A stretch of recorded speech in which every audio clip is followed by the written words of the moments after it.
keeping on the topic of books, I know that when you travel, you carry books along with you and you give them out. And I know the Lord has used that small step of faithfulness in just some really powerful ways. I wonder if you could share a story or two on that. Justin has a new book on divine appointments that he would... No, I'm kidding.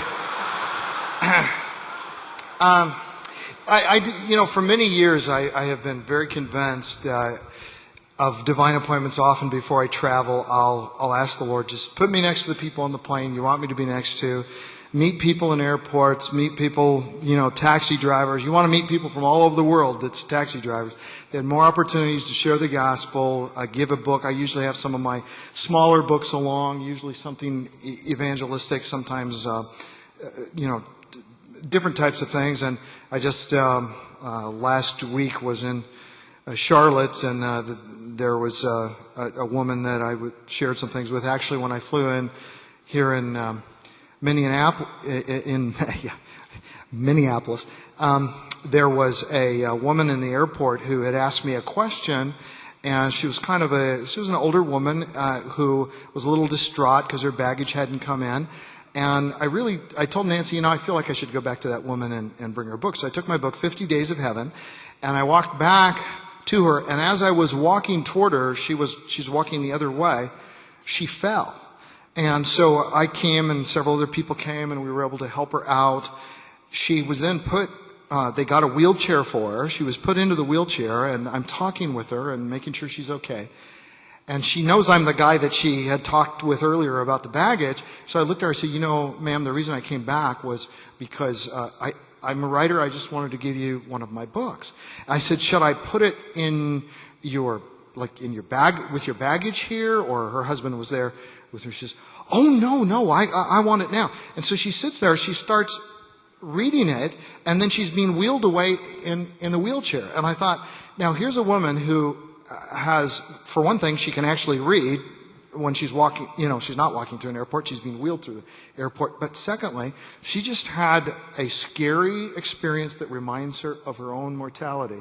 And I see God do that over and over again. I one time was walking through the airport in Chicago, and there was a girl sitting there, and she was reading her Bible, and I only had one book in my briefcase. And I always pray, the Lord, help me to have the right book for the right person.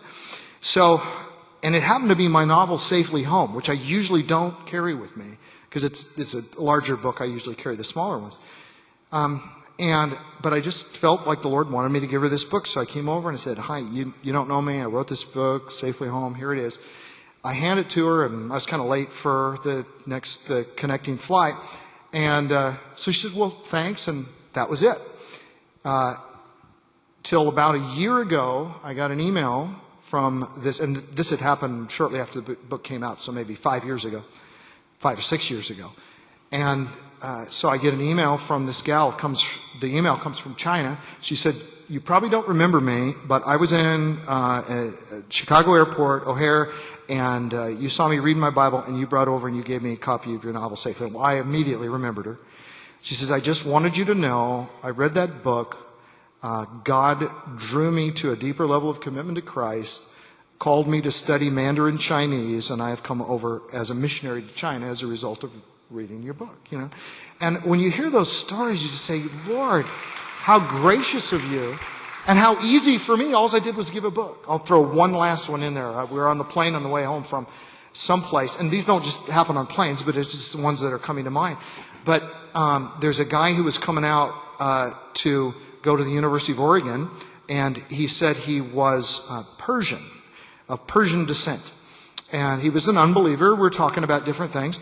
He's coming out to University of Oregon, having a good chat with him, and I said, and this time I had my novel deadline, another novel I don't usually carry with me. And we had a good talked about the Lord, but didn't get into a complete gospel presentation or anything. But I said, look, here's a novel I've written. It's got some spiritual dimensions in it. It's a murder mystery and all this kind of stuff. And you might enjoy it. And okay, that's the last I knew of this. I prayed for him for, the next few weeks or something like that. But then, people drop off your prayer list. You lose touch with them, all that. Well, I was speaking a couple of years ago at my home church in Oregon. this gal comes up to me and she says, "Are you Randy?" I said, "Yeah." She says, "Well, I'm going to tell you a story. I know you don't know this because this guy told me he's never told you, never tried to contact you. But do you remember a guy, Persian guy, you gave him your novel?" "Oh, sure. Yeah, I remember him." And she says, "Well, he got down to the University of Oregon. Turns out he was one night early. He went to his room. Nobody was there. Nobody was there in the whole dorm.